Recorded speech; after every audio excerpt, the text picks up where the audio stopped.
So I'm a board certified psychiatrist and I've helped over 170 PMHNPs gain clinical confidence in their psychiatric diagnosis skills, treatment skills, and helping their patients get better results. And so in this video, we're going to be covering how to negotiate a higher salary.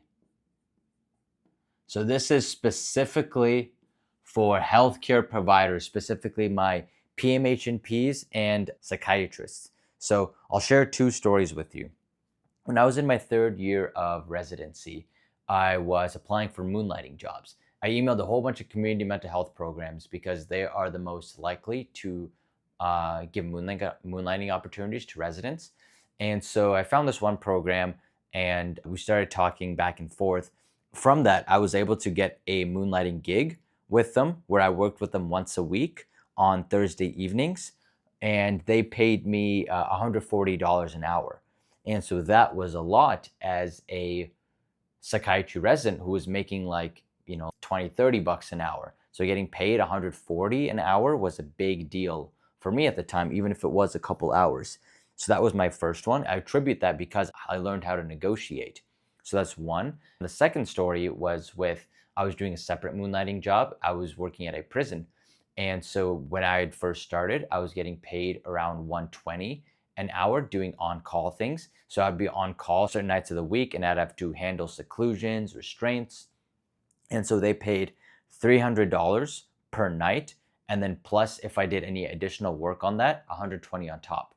But I wanted to negotiate higher. And so I was able to negotiate from getting 300 bucks a day to getting 450 and going from 120 an hour to 189 per hour.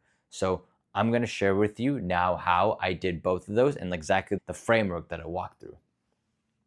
So the first thing that we got to know is we have to be able to build rapport with those people, the people that we want to negotiate. So this is not all the old hardball tactics, like shut them down and stay, like hard school negotiating. Like that's not a thing. I'm not trying to hardball them. A negotiation should be a win-win solution. And so the first step that starts with is with rapport. You want to build rapport with the people you are negotiating with. So for example, with me in my first job with the community mental health, we had multiple interviews and I really made sure to connect with her, to empathize with her, to understand their struggle, made sure that I ingratiated myself well to where they liked me. And then same thing with the prison job. The guy, when I was speaking to one of their head VPs, I really made sure to empathize with their situation, their position, how hard his job must be, because they were going through a lot of challenges. But basically, establishing rapport was a huge goal of mine because people want to do business with people they like. It's human nature. And so just like we can use the rapport building skill with patients, we should also absolutely use it with trying to negotiate a higher salary. So rapport, people do biz with people they like. So if you don't start off on this foot, like you're already going on such a bad foot. And you could do all the other things in the process right. But if you have a good rapport, this will skyrocket your results. Like I was able to go from 120 to 189 per hour because I think a large part of that is the rapport. But obviously rapport is not enough. Just because someone likes you doesn't mean that they will pay you more money. So that's number one. But then the second thing as you're in the rapport building phase is figure what do they want? And actually, what do they need? That's the real question. Because at the end of the day, payment is just a transaction of supply and demand. So they basically need you to fulfill X job for them. And what you need to figure out is to figure out, okay, what is the job that they need to do? So for example, for my community health, they needed that coverage. They needed that after hours coverage. And so they have a high patient need, high patient acuity, and their payment is lower than, because they're community mental health, than an average psychiatrist could be making elsewhere. Like psychiatrists can make much more than 140 an hour. But so those are the needs that they're having. So it's hard for them to fill a position, especially an evening position like that, like a Thursday evening for their high patient needs. And then for my second job, the jail job, they had a lot of providers quit. So they were having real tough coverage or real tough time in finding coverage for the on-call shifts. There's some issues that were going on systemically, but the point is they needed coverage. And so I found out those things. I found out the needs that they had. And so how did I do that? Because I started with step one. I built the rapport so that way they felt comfortable sharing the needs the problems that they were struggling with. So what do they need? Step three is, okay, position yourself to fill that need. For my community mental health job, I was a resident. So the 140 an hour was a huge jump for me. I also was young. I was willing to work. I had time. So all those things, that's what I was able to offer them. So as a resident, I don't have that much experience compared to a board certified psychiatrist at the time. But that didn't matter because I had enough experience and I was able to position myself as being able to fulfill that need for them. Like, hey, I'll work that Thursday evening for you. Hey, I will see the patient, these tough patients that you don't want to see, that other psychiatrists don't really want to see. So I was able to fulfill that need for them. And plus I'm young, like I'm hungry, like I want to work. And then for my jail job, I said it's a similar kind of thing. I'm young, single, so these like weekend calls that other psychiatrists don't want to take, I'll take them. I'll take those weekend jobs. Some of those weeknight jobs, like I'm down, this is a time for me to hustle. So I will take those weekday nights as well too. And plus I'd already been working there, so I understood the system. So this way, they didn't need to train someone else. They could get me to fill in all those extra positions that they had. And then in fact, I also told them that I'll manage the call schedule as well. So now instead of one of their other psychiatrists who was leaving, I said, hey, I will manage the call schedule so that way you don't have to take care of it. I'll make sure that every day of the week, we have a psychiatrist covering the on-call position. So that's what I did. I positioned myself to fulfill the needs they had. But the only way I was able to do that is by finding out what their needs were. And I was able to do that because I built rapport with them.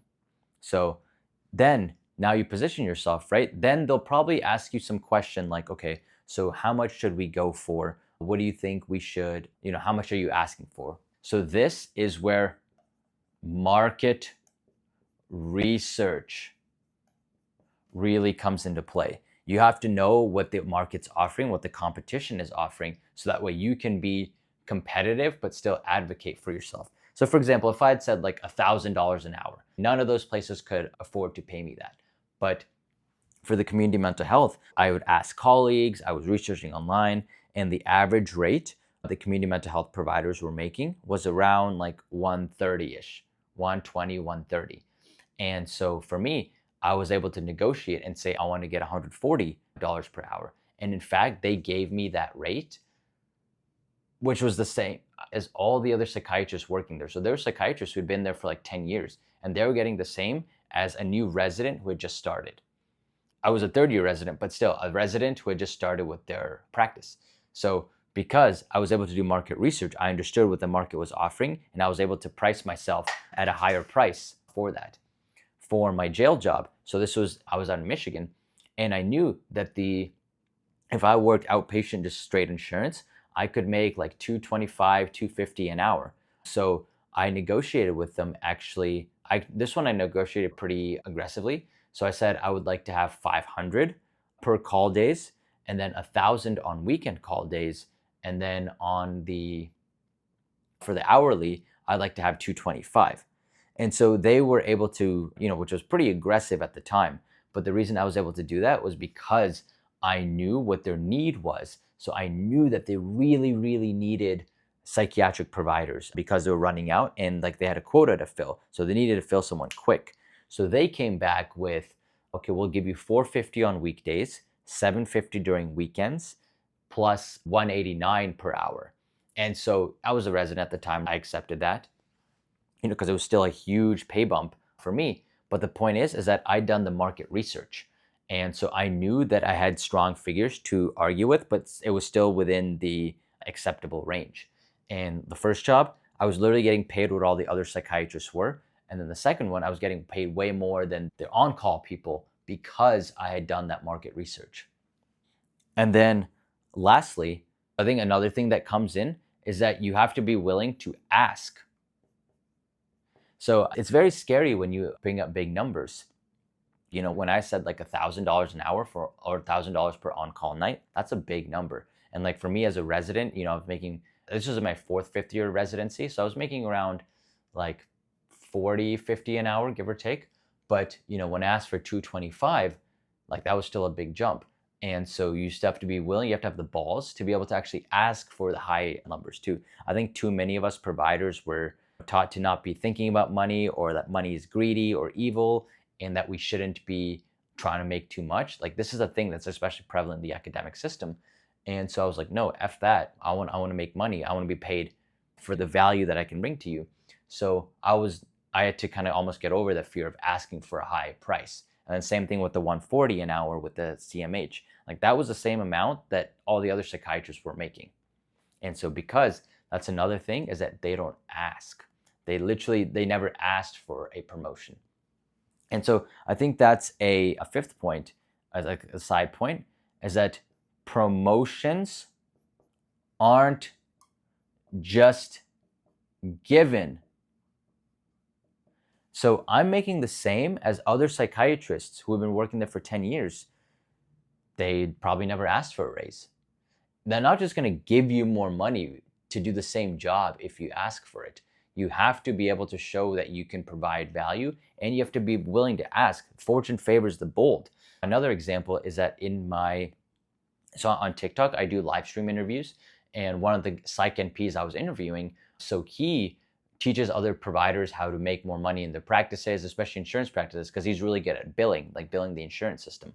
And something he says is that insurance will reimburse you X amount for every patient you see. Like let's say they'll give you 200 per patient based on the billing codes you say. Every year you can actually ask to increase the rate that they'll pay you. So instead of 200, they might give you 210 or 220. And so he says that, yeah, every year he's asked, and more often than not, they've given him a raise because the insurance wants his business too. It's a win-win for them. And he said that he's worked with psychiatrists who are getting paid less than him per hour because they just never negotiate, and they're using rates from 10 years ago and they just kept it. Well, like newsflash, inflation is kicking in at 10% every year, and they're not going to pay you more just because you deserve it or like you want it. Like you have to ask for it. Everyone wants more money, but unless you do the asking, it's never going to happen. So always ask for that raise, to ask to meet with them, ask for the promotion. And so now you see how all of this stuff stacks, right? The only way you can ask, and ask with confidence, is if you've done the market research. And then, by the market research, right, you position yourself to fulfill their need. You know exactly what it is that they are looking for, so you can show yourself to like fulfill that service. And then lastly, 6, have options. The art of the deal, right? Like you have to know when to be able to walk away. And having options gives you the freedom to do all of this stuff, especially the asking. Let's say this was the only job that you could ever work. You're going to be pretty scared asking for like a $50 raise if they say no, and then they say, oh yeah, we're going to hire someone cheaper actually, so yeah, you're fired. But if you know you have options, which as a psychiatric provider, you do.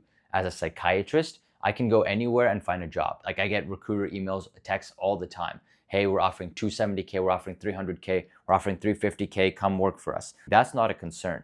As a psych NP, you also have tons of options too. Knowing that and having some options secured in the bag, even just understanding that, can give you the confidence to execute on all this stuff. And ultimately, if a deal doesn't work out, you know that you can walk away. And if they know you have options, they're more likely to give it to you, give you what you ask for, if you know that you can walk away. It's like, when you have nothing, no one wants to give you anything. But when you have everything, that's when everyone wants to give you stuff. That is the law of attraction. And so it's the same shit over here too. Just knowing that there is options. For me, when I was negotiating for my community mental health position, my jail position, like I didn't have that many options at the time because I was still in residency. There's only so many moonlighting gigs. But I knew that in a year, 2 years, When I became an attending, all the options would be available to me. And they knew that too. So for them, it was worth it to go with what I was asking for, because there's a chance that I might work for them as an attending too. And in fact, my prison job, I have continued on as an attending. So now I'm still offering them that service. So, it worked out for them to invest in me. So this is the 6-step framework that I have to be able to negotiate for a higher salary. And healthcare providers, you absolutely need to understand this, because the system is designed to take advantage of you. They are designed to exploit your labor with seeing patients and then making money off of the top end of that. That's literally how any kind of business works, how any kind of system works, right? You make profit by what you don't pay your employees. So it's always like a balancing act. If you're working anywhere, you need to understand, if you want to make more money, if you want to take care of your family, you want to be able to live a good lifestyle for all that you've worked for, then you have to understand how to negotiate for a higher salary. And this knowledge is worth $20,000 a month or a year, 30,000 a year, 50K a year. Like, that's how valuable this knowledge is. So think about it this way. You're trying to save on coffee, and like, I know like one of my friends, his dad's a cardiologist, and the dude works maybe 60 hours a week, but he mows his own lawn. And I was like, are you serious? And the guy was like, yeah. I tell my dad too. And I was like, 1 hour of your time as a cardiologist is worth like $500 an hour. 1 hour of your time mowing a lawn is worth like 20. You could pay someone $20 an hour to mow your lawn, and you could just work 1 more hour as a cardiologist to easily make up for that. So instead of trying to save on these little things, like if you need to deliver something, you might get the cheaper meal instead of the more expensive meal. Knowing this skill set allows you to not have to save on like all the other like little tiny expenses. You want to put your kids in private school? Boom, you can do that because you know how to negotiate a higher salary. So this is why it's so important to understand this. And if you're a PMHNP and you really want to learn psychiatry from me, you want to learn in-depth psychiatry, how to become a master clinician, but also all of this stuff, that real-world psychiatry. This is what I call real-world psychiatry. This is the stuff that they do not teach you in school. And if you want to learn the business side of psych too, then the best place to do that is our coaching program, Level Up Psych Academy, where I've coached over 170 PMHNPs so far, and we've grown to that number over the last 4 months. So it's definitely growing. So yeah, I hope this has been helpful, and I will see you soon.